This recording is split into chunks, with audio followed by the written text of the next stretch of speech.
One of the most fascinating things about what you just said to me was about the importance of the fats. I mean, there's a lot of fascinating things, but you mentioned the fats.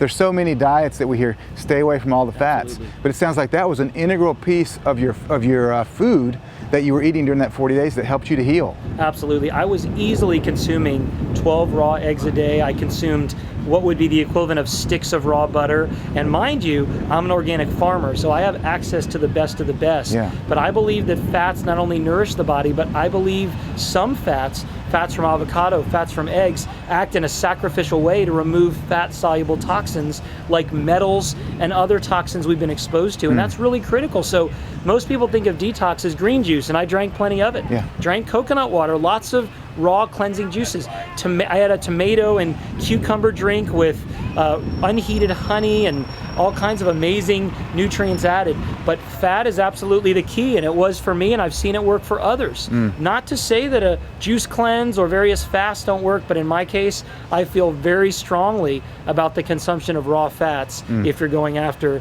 this dreaded disease that is beatable, called cancer. Yeah, and it's interesting that you did it from a perspective that worked for you. That diet works for you.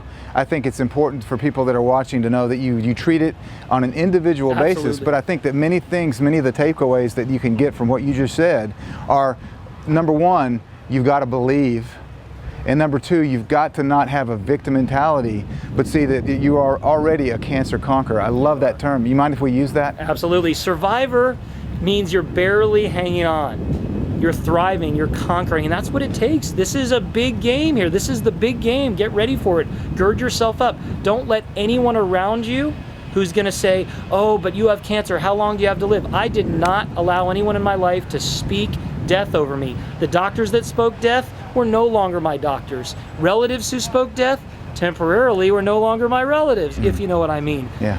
Get yourself an inner circle who supports you and believes you, and go after this thing with gusto. But the universal truths here are believe, have faith, and get that bitterness out of your body. I don't care if you use oxidative therapies. I don't care if you're using hyperthermia. I don't care if you're gonna use all of these different various frequency machines. There's all kinds of good things to do.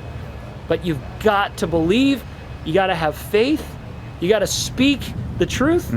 You can't accept this diagnosis as your life. This doctor with a stethoscope and a lab coat does not know your future. He is not God, she is not God, but there is a God, and He has already conquered sickness and death, and my results prove that in my life, and I believe it can in so many others. Well, amen, brother. And you know what? Cancer Conqueror, this is going to be in the last episode, and we're going to call it Cancer Conquerors now. I love that. And so I'm giving you credit now All right. already for that. Thank you so much for sharing, brother. Great information. God bless you too.